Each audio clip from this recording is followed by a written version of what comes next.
on the Atlantic Ocean trying to find some bait. The ballyhoo have not been in the Gulf of Mexico like we wanted, so we're out here trying to pick some up.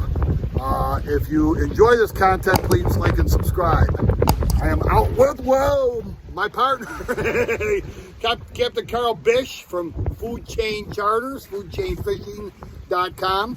And we have a chum bag out now. We have yellowtail in our chum line, and we're looking for ballyhoo. So in case you don't know what ballyhoo, hopefully we're going to show you a whole bunch of them. What are you doing there, Captain Carl? Well, I'm tying up a 6-pound leader onto the 15-pound test main line. We're going to put a hair hook on there and a bobber, and that's how we're going to start catching them until they get in the cast net range. Then we'll throw the cast net on them, and you can see us bouncing out here. This is a good example of why we fish the Gulf in the wintertime and not the Oceanside, because the Oceanside presents us with the challenge of rocky water. So we took a regular shrimp, we peeled it, and then we cut it into these little 1/4-inch size pieces, and it's just big enough to go on the hook. And it literally is like catching fish in a barrel. Once they're back there, and if they're hungry, you just flip it to them. Goes under, you bring them in. Another one. Now some people will talk about using a sabiki rig. You can do a sabiki and they will hit it. The problem is they ruin your sabiki almost immediately, and so your sabiki rig is all twisted up. Now if you take a sabiki and you leave like the top hook and the bottom hook, then you can do it.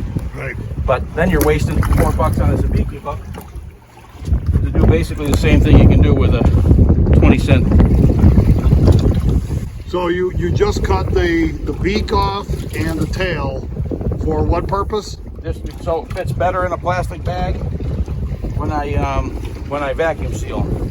Hey, so Carl, last year when I was here, we catch a ballyhoo on the Gulf side pretty regularly, not a problem. And now this year they're just not on the Gulf side, so we're on Oceanside and catching them. What do you think's going on? Some folks are saying that's because of Hurricane Ian, which hit up in Fort Myers. Some are saying that that's caused a little bit of a red tide. I don't know that I agree with that part of it, but it is definitely murkier, and maybe that has something to do with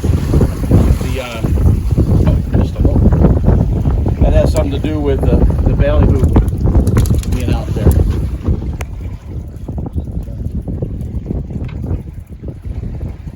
All right, now what are you doing? Okay, Put the rod and reel away. What's going on? I'm getting the cast net out.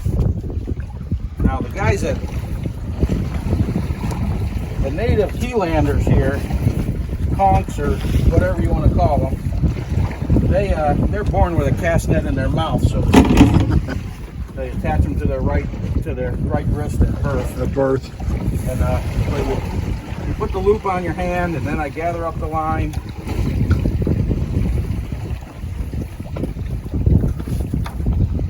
This is a pretty decent sized cast net.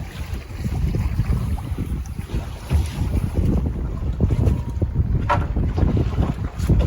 gonna get a swing going. Hopefully throw it out there like a big. Oh, that was a nice throw. That was pretty round. Well, all right, well, I'm glad you could join me for a little bait run adventure.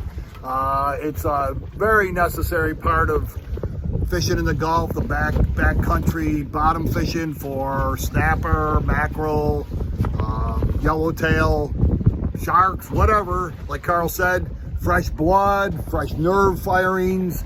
The frozen stuff works great, but you can catch it on the day while you're fishing. It makes a huge difference. So, hey, thanks for joining me on this rock and roll day in the ocean. Bye.